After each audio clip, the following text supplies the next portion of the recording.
صل على مولانا محمد وعلى آل سيدنا مولانا محمد اللهم صل على مولانا محمد وعلى آل سيدنا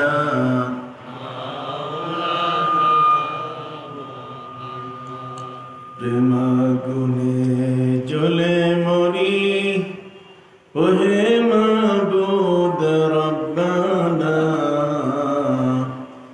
যার জন্যে পাগল আমি সে তো সোনার মদিনা আল্লাহুম্মা সাল্লি আলা সাইয়্যিদিনা মাওলানা মুহাম্মদ ওয়া আলা আলি সাইয়্যিদিনা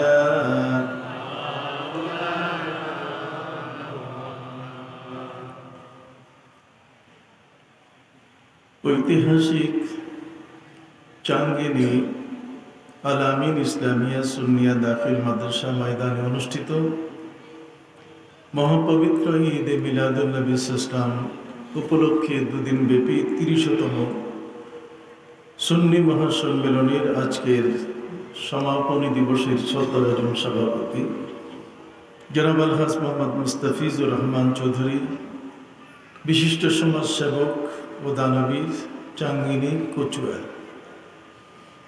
আজকের মাহফিলের অন্যতম বক্তা আশিকে রসুল, মুফাসসিরে কোরআন, আমার অত্যন্ত স্নেহের ডক্টর সৈয়দ মোহাম্মদ হাসান আল আজহারি সাহেব, সাবেক ভিপি আল আজহার বিশ্ববিদ্যালয় মিশর ও খতিব গাউসুল আজম জামি মসজিদ ঢাকা। আজকের এই মাহফিলে বক্তা হিসেবে আছেন জনাব মৌলানা মোহাম্মদ নাসির উদ্দিন আল কাদেরি আল আবিদি এবং মৌলানা হাফিজ মোহাম্মদ মাহফুজ রহমান সহ মাহফিলের মঞ্চে বসা শ্রদ্ধাভাজন উলামায়ে কিরাম, এলাকার বিশিষ্ট ব্যক্তিবর্গ, গুণীজন, কষ্ট স্বীকার করে আজকের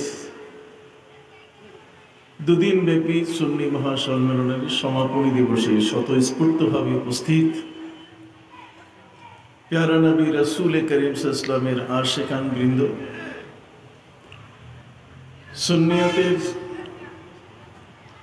নির্ভীক কর্মী এবং প্যারা নবী রাসূল করিম সাল্লাল্লাহু আলাইহি ওয়াসাল্লামের উপরে জাফেদা উম্মত, আজকে এই মাহফিলের মঞ্চে বসা সম্মানিত অতিথিবৃন্দ, সামনে আমার বয়োজ্যেষ্ঠ সমবয়সী বয়কনিষ্ঠ বন্ধুরা,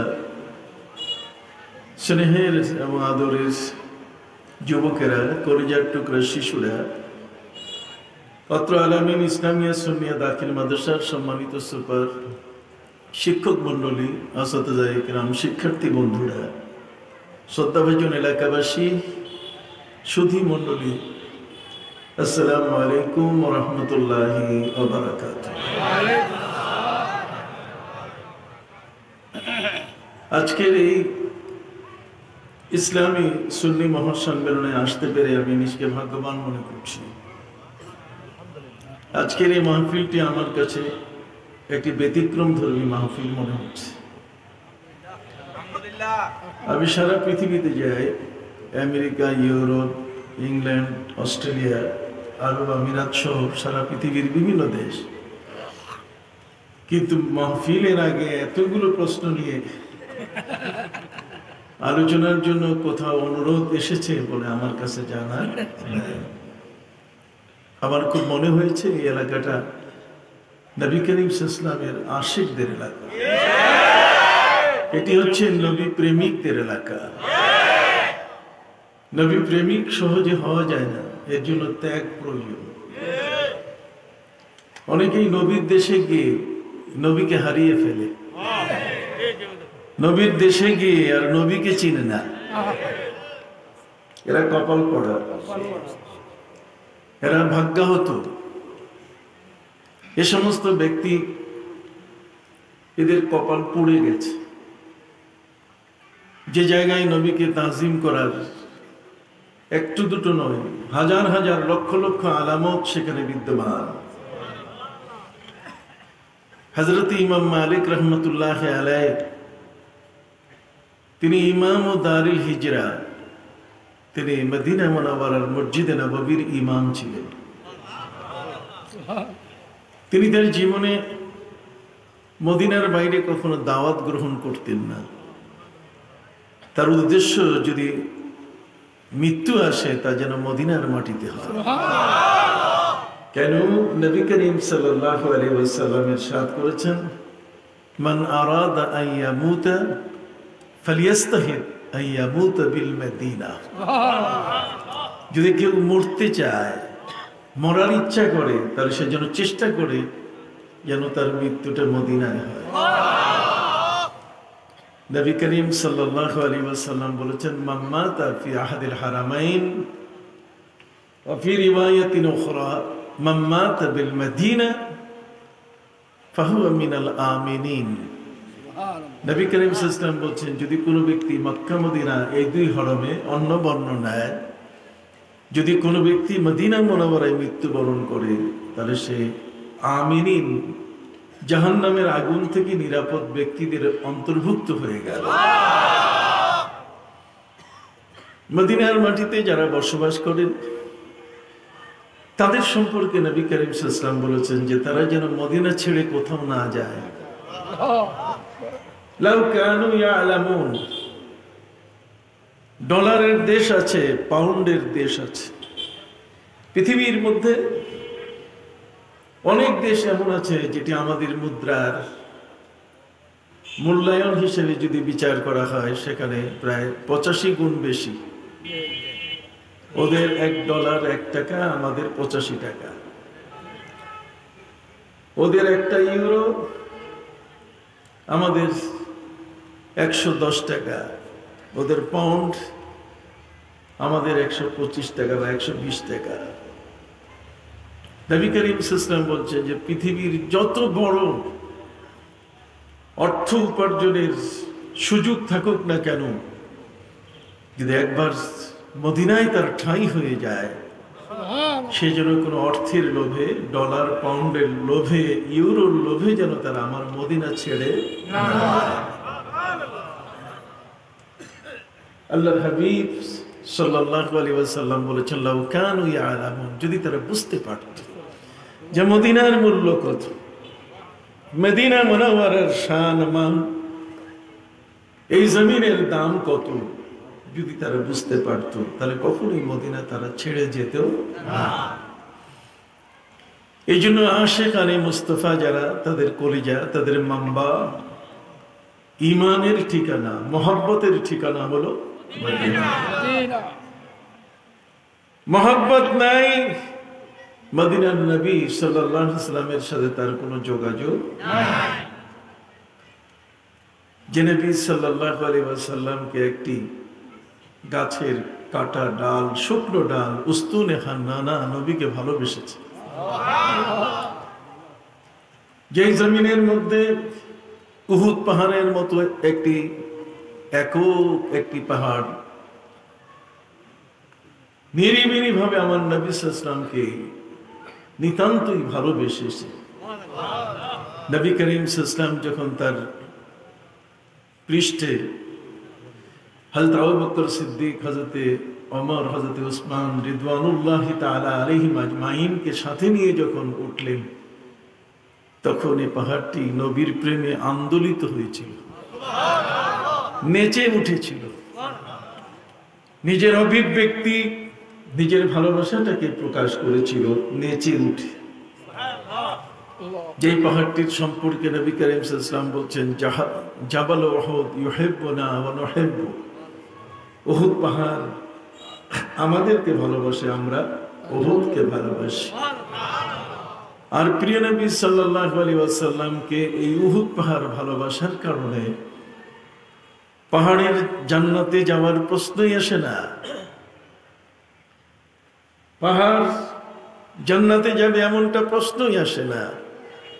কিন্তু তারপরও প্যারা নবী রাসূল কারীম সাল্লাল্লাহু আলাইহি ওয়াসাল্লাম বলছেন যে উহুদ পাহাড়টি আমি রাসূলকে ভালোবাসার কারণে তোমরা যখন জান্নাতে প্রবেশ করবে তখন তার ডান পাশে রোকন হিসাবে দেখতে পাবে। আমাকে ভালোবাসা মানে জান্নাতে যাওয়া। আমাকে ভালোবাসে নাই, আমার সাথে ভালোবাসার সম্পর্ক নাই, আন তাহবাতা আমালুকুম ওয়া আনতুম লা তাশউরুন। আমল বাতিল হয়ে গেছে, ঈমান বাতিল হয়ে গেছে।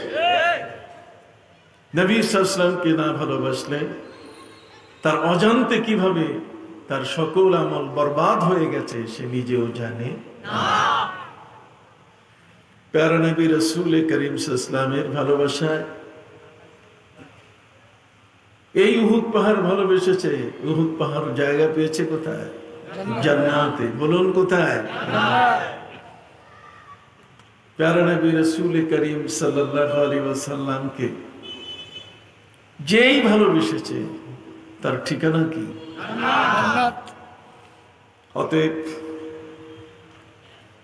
এই ভালোবাসার উপরে ভিত্তি করে আজকের এই মাহফিল অনুষ্ঠিত হচ্ছে। এখানে অসংখ্য গণিত মানুষ, এখানে আমার মিডিয়ার বন্ধুরা, বিশেষ করে ইউটিউবার যারা, ফেসবুক যারা পরিচালনা করেন, একটি সত্য, একটি সুন্দর এবং নবী প্রেমের এই ক্রান্তি লগ্নে যেখানে একদল মানুষ কিছু ইহুদি এবং খ্রিস্টানের অর্থ গলদকরণ করে খেয়ে যারা এই বাংলাদেশের মানুষের থেকে সুন্নিয়তকে কেড়ে নিতে চায়, তাদের মোকাবেলায় আজকের এই বাংলাদেশের সরকার, মহামান্য রাষ্ট্রপতি পবিত্র ঈদে মিলাদুন নবী সাল্লাল্লাহু আলাইহি ওয়াসাল্লামকে জাতীয়ভাবে প্রতিষ্ঠিত করতে, এর উপরে গেজেট প্রকাশিত হয়েছে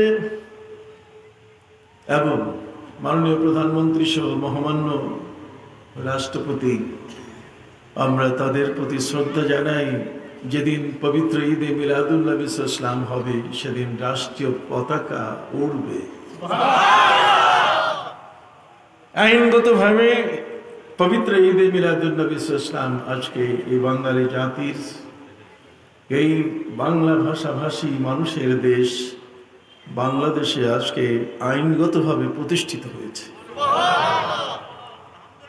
অতএব আজকের কারোর কোনো শক্তি নেই এই ঈদে মিলাদুন নবী সাল্লাল্লাহু আলাইহি ওয়াসাল্লামের বিরোধিতা করার। অতএব আমি আগেই বলেছি যে আজকের এই মাহফিলটি আমার কাছে একটু ব্যতিক্রম ধর্মী মনে হচ্ছে। সম্মানিত সুধী, এই জন্য গতানুগতিক ওয়াজের যে আলোচনা, আমি সেদিকে না গিয়ে সম্মানিত সুধী স্বাভাবিক পর্যায়ে আপনাদের কাছে যেন এই প্রশ্নগুলোর উত্তর সহজ হয়ে ভেসে উঠে, আমি ইনশাআল্লাহ আপনাদের সেই প্রশ্নগুলোর উত্তর দেবার চেষ্টা করব। আল্লাহ যেন আমাকে তৌফিক দেন আর আপনাদেরকে যেন ধৈর্য সহকারে শোনার মতো সুযোগ করে দেন।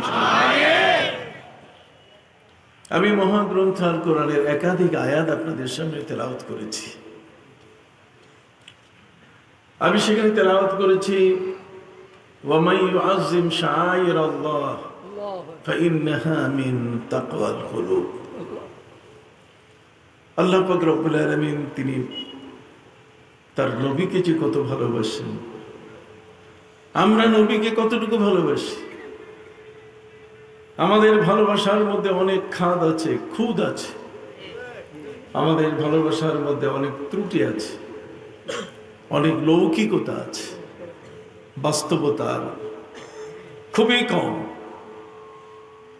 ঠিক এমন একটি মুহূর্তে যেখানে সারা বিশ্বব্যাপী একদল মানুষ নবী করিম সাল্লাল্লাহু আলাইহি ওয়াসাল্লামের রওজা মুবারকে জিয়ারত, আমরা সেখানে আমাদের প্রিয় নবীকে একটু সালাম দিতে যাব, দরুদ পড়তে যাব, সে জায়গায় তারা যেতে দেবে না। তারা বেদাত নামের একটি শব্দ ব্যবহার করছে। আপনারা সকলেই জানেন ফিরিস্তাদের ক্যান্টনমেন্ট, ফিরিস্তাদের ব্যারাক হলো সিদরাতুল মুনতাহা। সিদরাতুল মুনতাহায় সেখানে হযরত জিবরিল আমিনের চেম্বার। জিবরিল আমিন আল্লাহর নির্দেশ মতে ফিরিস্তাদের দায়িত্ব বন্টন করেন। তাফসীরে বাইজাবি আপনি খুলে দেখুন, وَإِذْ قَالَ رَبُّكَ لِلْمَلَائِكَةِ إِنِّي جَاعِلٌ فِي الْأَرْضِ خَلِيفَةً। এই আয়াতের আলোকে এই মালাইকা এই শব্দটির তিনি ব্যাপক ব্যাখ্যা করেছেন। আর এই ব্যাপক ব্যাখ্যা করতে গিয়ে সেখানে ফিরিস্তাদের ক্যাটাগরি তিনি আলোচনা করেছেন। তিনি বলেছেন কোন কোন ফিরিস্তা তো এমন আছে যে ফিরিস্তাগুলো হামিলিন আরশ, হাফিন, যে ফিরিস্তাগুলো আল্লাহর আরশকে কাঁধে বহন করছে, অর্থাৎ আল্লাহর আরশকে ধারণ করে আছে এবং তারা খালি পায়ে আছে।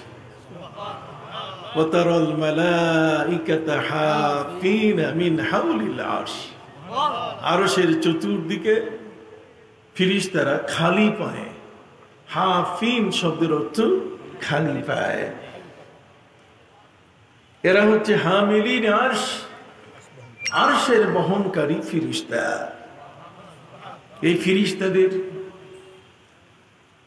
চারিত্রিক অবস্থান সম্পর্কে আল্লাহ বলছেন, লা ইয়াসুনাল্লাহা মা আমারাহুম ওয়া ইয়াফআলুনা মা ইউমারুন। তাদের বিশাল বৈশিষ্ট্য হলো যে তারা আল্লাহর আজ্ঞাবহ দাস, তারা আল্লাহর সাথে কোনো নাফরমানি করতে জানে না। আল্লাহর একদল পবিত্র সৃষ্টি, লা ইয়াসুনাল্লাহা মা আমারাহুম, আল্লাহ তাদেরকে যে আদেশ দেন তারা তার নাফরমানি করে না। ওয়া ইয়াফআলুনা মা ইউমারুন, যে বিষয় আদিষ্ট তারা সেগুলো যথাযথভাবে পালন করে। এই ফিরিস্তা জগৎ, তাদের মধ্যে একদল যারা মুদাব্বিরাতুল আরদ। মুদাব্বিরাতুল আরদ মানে এই পৃথিবীর নানাবিধ নিয়ন্ত্রণে যারা আছে, তার মধ্যে একদল ফিরিস্তা যারা রূহ নিয়ে পৃথিবীতে আসেন। শিশুদের মায়ের গর্ভে 4 মাস বয়সের শিশুদেরকে তারা নিয়মিত রূহ প্রতিস্থাপন করে যাচ্ছেন। আর একদল ফিরিস্তা রূহ নিয়ে, রূহ কবজ করে, মানুষের মৃত্যু হচ্ছে সেই রূহটা নিয়ে তারা ইল্লিন অথবা সিজ্জিনে যাচ্ছেন। কতগুলো ফিরিস্তা এমন আছে, কিরামান কাতিবিনা ইয়ালামুনা মা তাফআলুন, মানুষের নিত্যদিনের প্রতিটি কর্মকাণ্ড তারা লিপিবদ্ধ করে চলেছেন। কতগুলো ফিরিস্তা যাদের অবস্থান হলো মানুষের ডান এবং বামে। ইয ইয়াতালাক্কাল মুতালাক্কিয়ান আনিল ইয়ামিনি ওয়া আনিশ শিমালি কাঈদ। এরা হচ্ছে আল্লাহর কিছু গোয়েন্দা ফিরিস্তা। প্রতিটি মানুষের সাথে তাদের অবস্থান। মা ইয়ালফিযু মিন কাওলিন ইল্লা লাদাইহি রাকীবুন আতীদ। মুখ থেকে যে কথাগুলো বের হচ্ছে তারা এই কথাগুলোর অডিও ভিডিও করছে। প্যারা নবী রাসূল করিম সাল্লাল্লাহু আলাইহি ওয়াসাল্লাম ইরশাদ করেছেন, একটি মানুষের সাথে 5 জন করে ফেরেশতা আল্লাহ তাআলার পক্ষ থেকে নির্ধারিত আছে। এটি আল্লাহর পক্ষ থেকে বরাদ্দ। একজন সামনে আছে, একজন পেছনে আছে, একজন ডানে আছে, একজন বামে আছে, আর একজন কপালে। মালাকুল ইয়ামিন ডান দিকের ফেরেশতা হলো এই দলটার নিয়ন্ত্রক, উনি হলেন কন্ট্রোলার, নিয়ন্ত্রক। ডান দিকের যে ফিরিস্তা তার দায়িত্ব হলো যত ভালো কাজ সবগুলো সাথে সাথে লিখে ফেলা, একটি সেকেন্ড বিলম্ব করে না।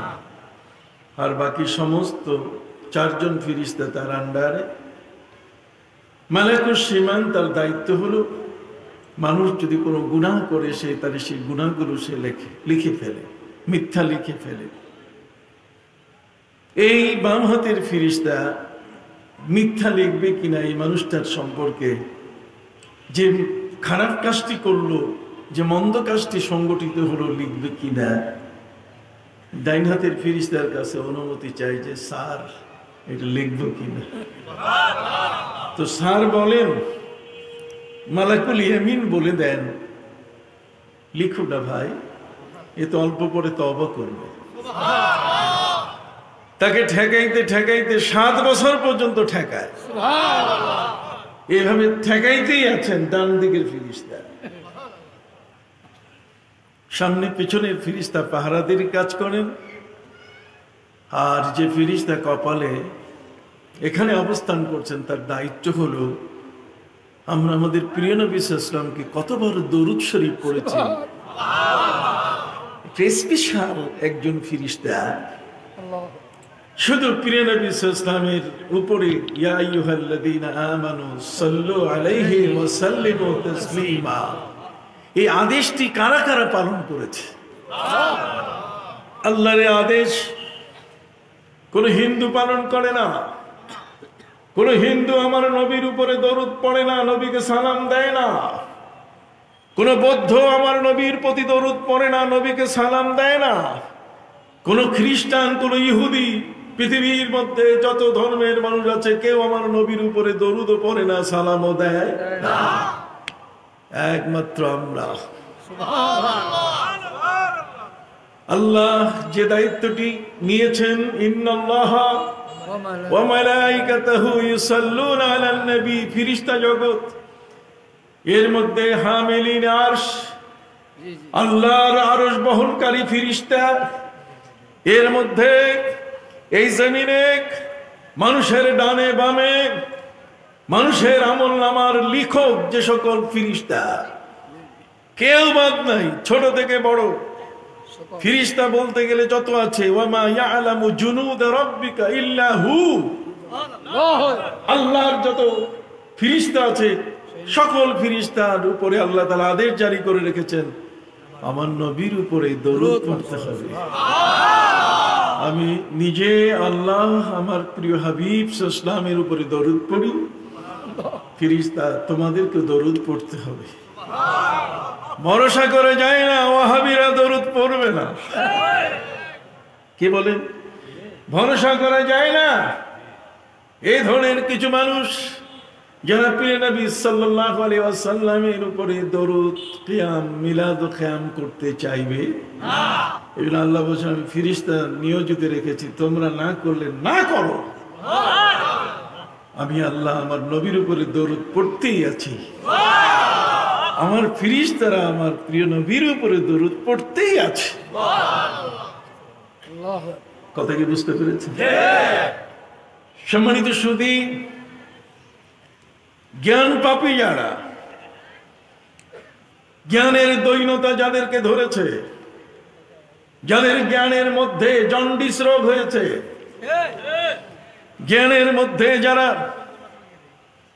কোন সুস্বাদু জ্ঞান পায়নি, সুমিষ্ট জ্ঞান পায়নি, পবিত্র জ্ঞান অর্জন করতে যারা সক্ষম হয়নি, তারাই কেবলমাত্র আঙ্গুর দেখলে মনে করে এটা টক। তাদের কাছে নবীজি সাল্লাল্লাহু আলাইহি ওয়াসাল্লামের প্রতি দরুদ ভালো লাগে না।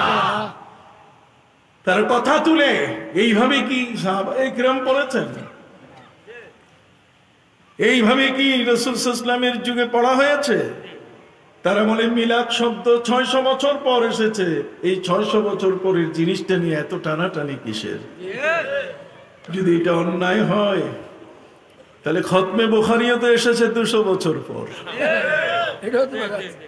ইমাম বুখারী আলাইহির রাহমা তিনি জন্মগ্রহণ করেছেন আমার প্রিয় নবী ইসলামের হিজরতের 194 বছর পর, যখন বাগদাদের শাসন চলছিল আল আমিনের শাসন,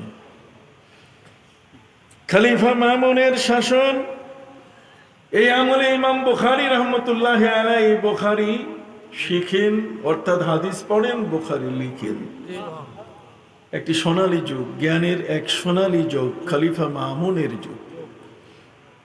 সম্মানিত সুধী ভাইরা আমার, আমাদের প্রিয় নবী সাল্লাল্লাহু আলাইহি ওয়াসাল্লাম, তার উপরে দরুদ শরীফ পাঠ করা, এটা যে কত বড় নেয়ামত, এটা যে কত বড় ভালো কাজ। সিরিয়ালের মধ্যে যদি আনা হয়, তাহলে কোন ব্যক্তির কোন ইবাদত আল্লাহর দরবারে পৌঁছবে না যতক্ষণ পর্যন্ত তার আগে পড়ে দরুদ শরীফ না হয়। আগে এবং পরে যদি দরুদ শরীফ না থাকে, তাহলে কোনোভাবেই আল্লাহর কাছে সেই ইবাদত পৌঁছানো সম্ভব হবে না। ইবাদত পৌঁছাতে গেলে প্যাকেটটা হতে হবে দরুদ শরীফের প্যাকেট। নবীর উপরে দরুদ পড়েছে কিনা? দরুদ পড়ে নাই, গেট আউট, সরো, সকান সকা, দূর হও, সরে যাও। তোমাদের জন্য জামে কাউসার নাই, তোমাদের জন্য হাউজে কাউসার নাই। শুকিয়ে মরো। ওই কিয়ামতের কঠিন ময়দানে, যেদিন আল্লাহর আরশের ছায়া ছাড়া আর কোনো ছায়া থাকবে না, সেদিন যারা নবীজি সাল্লাল্লাহু উপরে দরুদ শরীফ পড়েছে, তারাই ওই আরশের ছায়ার ভিতরে থাকবে। 7 জন ব্যক্তি যেমন থাকবে, ঠিক অনুরূপ ভাবে এই ধরনের ভালো মানুষগুলো তারাও সেখানে জায়গা পাবে।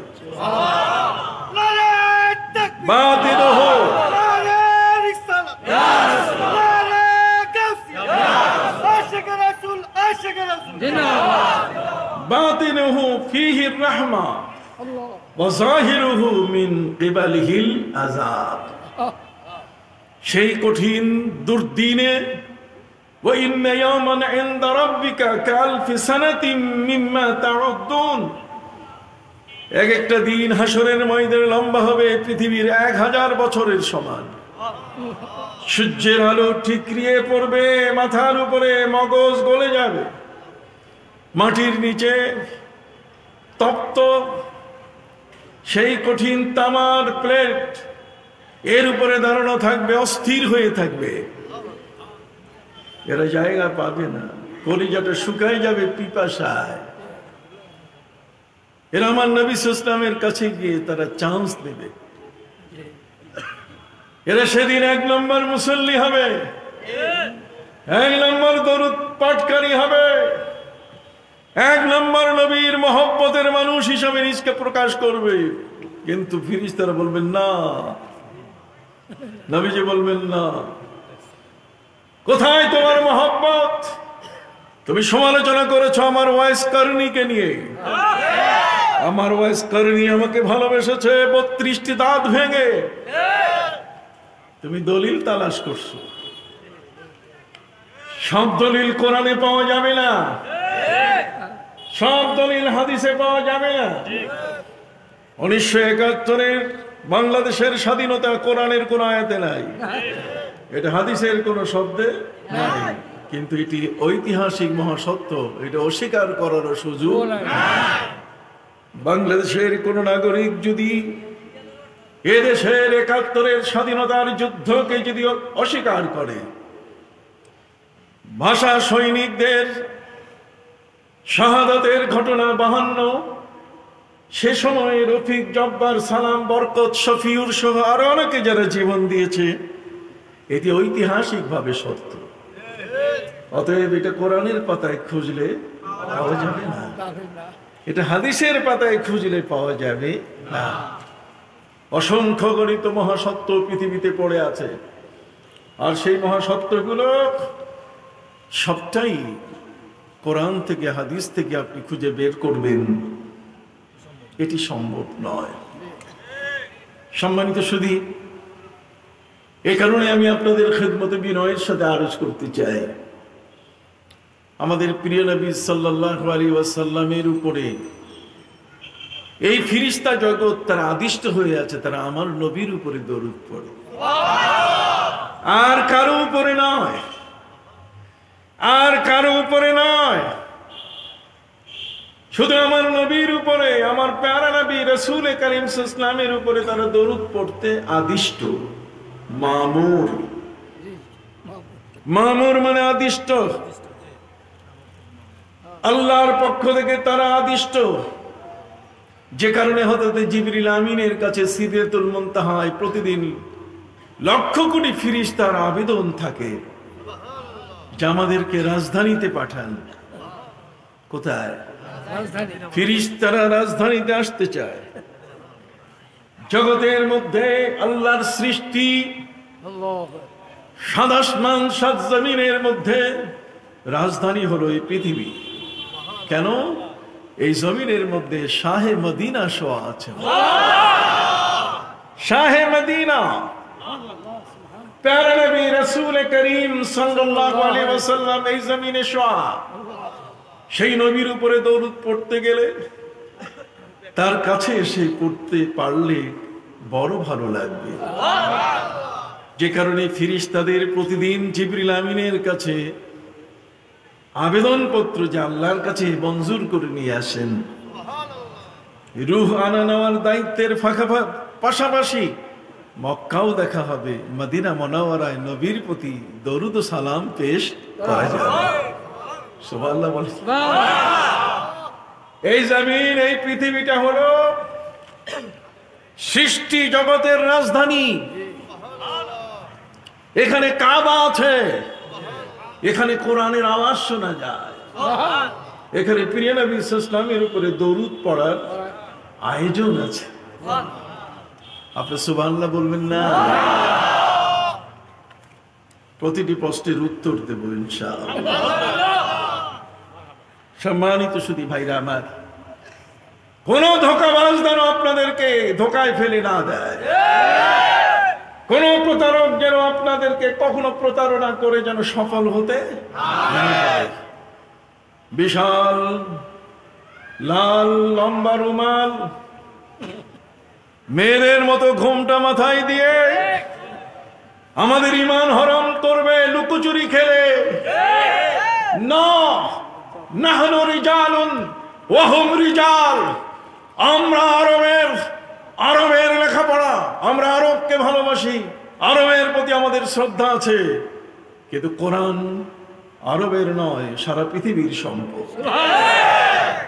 নবীজি শুধু আরবের নন, নবী হচ্ছেন সারা পৃথিবীর নবী, জগৎ সমূহের নবী, মহাবিশ্বের নবী। তিনি মহানবী, তিনি শুধু বিশ্ব নবী নন, তিনি কি? মহানবী সাল্লাল্লাহু আলাইহি ওয়াসাল্লাম। অতএব সেই কোরআন হাদিসকে চর্চা করার মতো জ্ঞানী মানুষ, আলেম ওলামা বাংলাদেশে আছে।